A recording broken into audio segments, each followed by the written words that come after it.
첫 번째 필수 비타민 준법 의식과 시민 참여에 대해서 얘기를 해보려고 하는데요. 준법 의식, 사실 이 부분은 외워야 된다라기보다는 생각을 충분히 할 수 있는 부분이에요. 어렵지 않습니다. 만약에 생각해 볼게요. 사람들이 법을 무시하거나 위반한다면 어떤 일들이 벌어질까요? 쉽게 생각해 보면 우리 학교에도 학교를 잘 운영하기 위한, 우리들이 학교 생활을 잘 할 수 있도록 도와주는 교칙, 규칙이 있잖아요. 예를 들면 점심시간 생각해 보세요. 여러분들 학교에서는 점심시간에 어떤 규칙에 근거해서 점심 식사를 하게 되나요? 선생님 학교는 이 점심 식사 순서를 정하는 데 있어서 하나의 규칙이 있는데요. 그건 학년마다 들어가는, 급식실에 들어가는 입구가 다 다르고요. 반마다 급식을 먹는 시간이 정해져 있어요. 12시 40분엔 1반, 43분엔 2반, 이런 식으로 시간대별로 반이 급식을 먹는 그런 순서가 정해져 있는데, 여러분들 학교는 어떤가요? 선생님 학교에서 만약에 이러한 규칙을 선생님 학교 친구들이 제대로 지키지 않는다면 어떤 일들이 벌어질까요? 막 뛰어가면서 먼저 먹겠다고 막 계단 뛰어내려가고, 그러다 사고도 날 우려가 있고, 또는 줄을 서로 서겠다고 난리를 피우다가 혼란스러운 갈등 상황이 벌어지기도 하겠죠. 그래서 우리가 법을 지켜야 하는 이유는요, 나의 권리를 제대로 보장받기 위해서예요. 사실은 다른 사람의 권리를 존중해 줄 때 나의 권리도 제대로 보장받을 수 있다, 나의 이익도 제대로 지킬 수 있다는 것. 그래서 준법의식은 매우 중요한데요. 준법의식의 의미는 너무나 잘 알고 있죠. 뭘 지키는 것? 법을 지키는 것. 법을 잘 준수하고자 하는 자세를 우리는 준법의식이라고 부르잖아요. 우리가 학교 규칙을 지키는 것도 다른 친구들의 권리도 존중해주고, 이와 더불어서 나의 권리도 지키려고 하는 것처럼 법도 마찬가지라는 거예요. 우리나라 국민들이 법을 잘 지키려고 하는 것도 다 우리의 소중한 기본권을 보장해 주기 위함이고요. 이와 더불어서 우리 사회가 혼란스러운 상황이 발생하지 않도록, 즉 질서를 잘 유지해 나갈 수 있도록 하기 위해서 사람들은 법을 지켜야 한다라는 거예요. 그래서 이 준법 의식을 우리가 갖고 법을 잘 지키게 되면 무엇보다 정의를 실현할 수 있겠죠. 정말 올바르고 공정한, 모두의 이익이 존중되는 정의로움을 실현할 수 있을 거고요. 그 다음에 앞서 얘기했듯이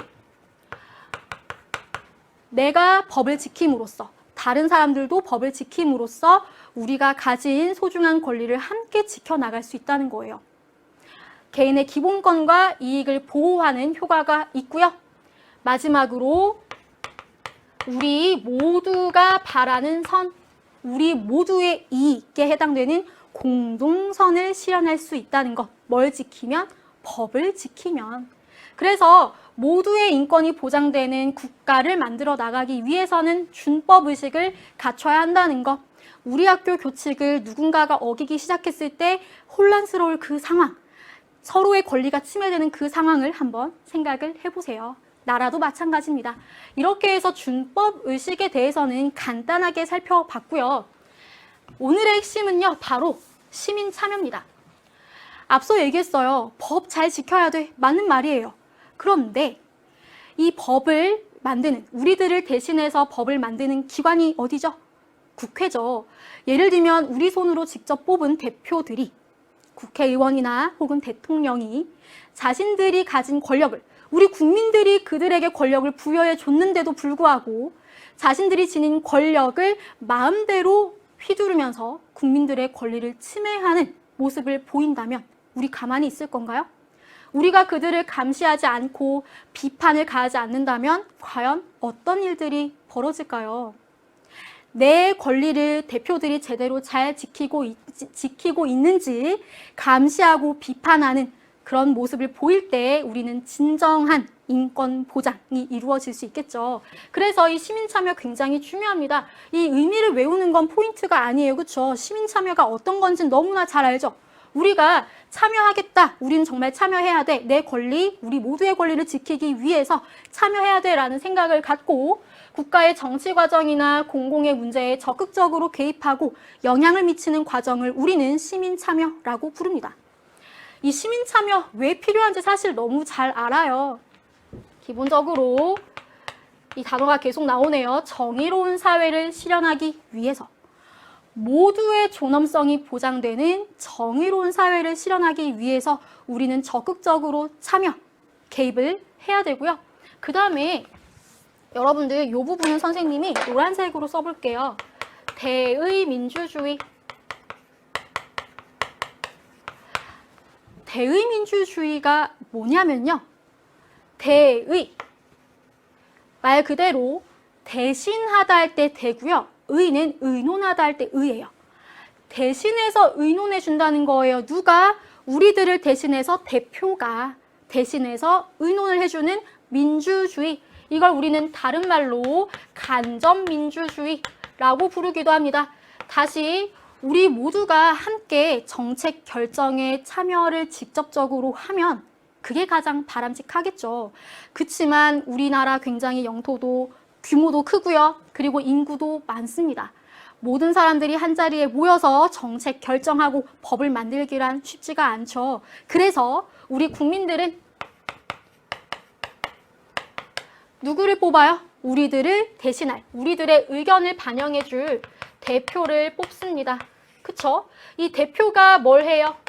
정책 결정을 하죠. 이런 과정이 이루어지는 원리를 우리는 대의민주주의 또는 간접민주주의라고 불러요. 그런데 이 대의민주주의는 좋은 점도 있겠지만 한계도 있어요. 좋지 않은 점도 있어요. 바로 뭐냐? 우리들의 생각을 잘 대신해줄 대표를 뽑았는데 이 대표가 자신들의 이익만 추구해요. 우리들 의견 귀담아 듣지 않아요. 이러면 이 대표들이 우리의 소중한 권리를 침해하는 그런 좋지 않은 상황이 벌어지겠죠. 그래서 이러한 대의민주주의의 한계점을 보완하기 위해서 시민 참여 매우 중요하다는 거예요. 우리가 직접 나서서 대표들이 제대로 일을 잘하고 있는지 감시하고 견제하고 비판할 수 있어야 된다는 얘기예요. 자, 그러면 하나의 예시를 보도록 하겠습니다. 여러분들 혹시 이러한 장애인 표시 마크 본 적 있나요? 엘리베이터나 주차장, 화장실 등등에서 볼 수 있는 장애인 표시 마크죠. 그런데 오른쪽에 있는 이 장애인 표시 마크는 왼쪽이랑 다른 모습이 나타나 있는 것 같죠. 어떤 느낌이 다른가요? 느낌이 어떻게 다른가요? 왼쪽은 뭔가 수동적인 느낌. 누군가가 도와주지 않으면 움직일 수 없을 것 같은 그런 장애인의 모습을 표현한 그런 느낌이 든다면 오른쪽의 장애인 표시 마크는 굉장히 어때요? 자기가 나아가려고 하는 방향으로 스스로 휠체어를 움직이려고 하는 그런 모습이 보이죠. 굉장히 장애인을 주체적인 존재, 역동적인 존재로 표현한 마크라고 볼 수 있겠습니다. 이 마크를 디자인한 여성이 있는데요. 바로 사라 핸드렌이라는 이 여성이에요. 이 여성이 새로운 장애인 마크를 직접 디자인해서 여기 혹시 보이세요? 기존의 마크 위에다가 자신이 디자인한 마크를 표시를 해서 어떤 점이 다른지 두 개를 비교해 보라고 이렇게 다 새롭게 자신이 디자인한 마크를 붙이고 다닌 거예요. 그리고 다닌 거죠. 이러한 사라 핸드렌의 행동에 많은 사람들이 지지, 응원을 보내줬어요. 그리고 실제로 그 후에 미국 뉴욕에서 기존 장애인 마크를 교체해서 사라 핸드렌이 새롭게 디자인한 마크로 바꾸겠다라는 법안을 통과시키기도 했어요. 어때요? 한 사람의 참여, 시민 참여가 세상을 바꾸는 힘이 되었다라는 걸 보여주고 있지 않나요? 장애인과 비장애인 모두가 함께 행복한 그런 동등한 사회를 만들기 위해서 시민들의 참여, 우리들의 올바른 시선 이런 것들이 굉장히 중요하다라는 걸 보여주는 사례가 아닌가 싶어서 선생님이 소개를 해봤습니다. 그러면 우리가 시민 참여, 사라 핸드렌처럼 이렇게 참여하는 방법도 있고요. 그 외에 우리가 어떻게 참여할 수 있는지 굉장히 다양한 방법들이 있어요. 다양한 방법들을 지금부터 하나하나 간단하게 먼저 살펴보도록 할게요. 기본적으로 여러분들 이거 알고 있어요? 선거.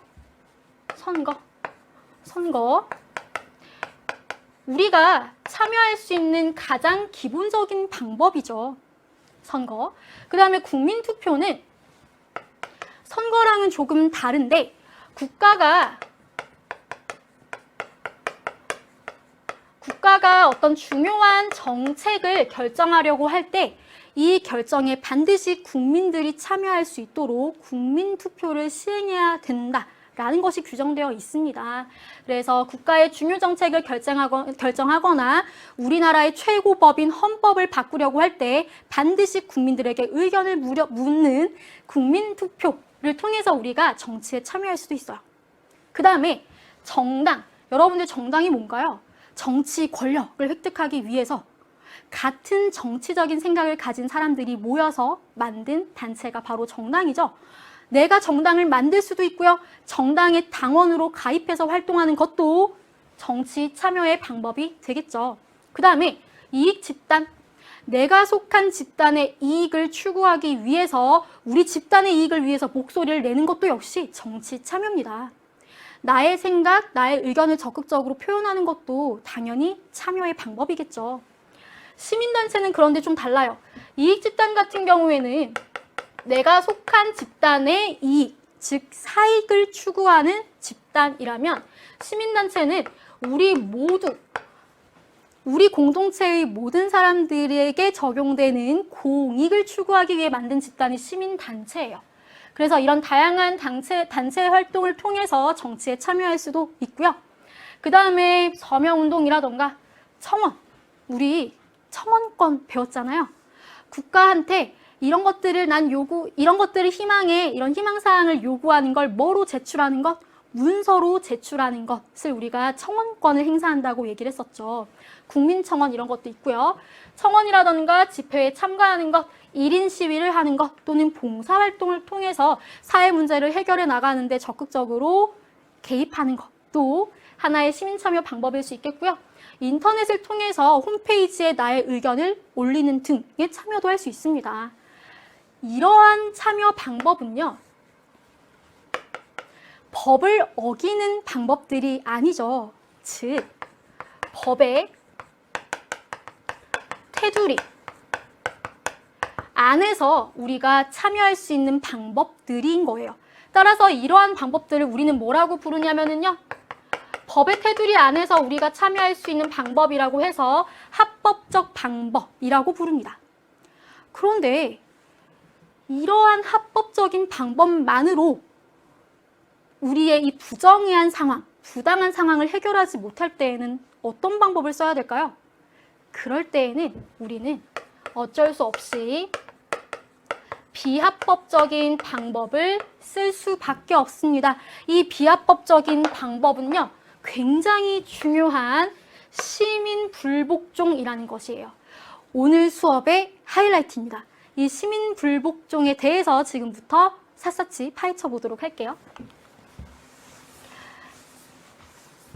자, 선생님이 지금 이번 시간에는 계속 생각하기 질문을 던지고 있죠. 생각해 볼게요. 앞서서 우리는 준법 의식에 대해서 처음 배웠어요. 이미 알고 있죠? 우리는 뭘 지켜야 된다? 법을 지켜야 된다. 왜? 우리 모두의 권리를 제대로 지키고 그리고 사회 질서를 잘 유지해서 갈등을 막으려면 법을 지키는 준법 의식을 지니는 것이 바람직하다라고 배웠어요. 그런데 우리가 지켜야 하는 법이 우리들의 권리를 심하게 훼손시키는 잘못된 법이라면 혹은 우리한테 적용되는 정책들이 잘못된 정책들이라면 이런 것들을 지켜야 할까요? 그냥 법이니까 국가가 만든 정책 지켜야지, 준법의식 이렇게 생각해야 되나요? 아니죠. 잘못된 법이나 잘못된 정책, 잘못된 권력 행사가 이루어질 땐 이걸 바로잡으려는 노력을 해야 되겠죠. 그 노력이 바로 시민 불복종입니다.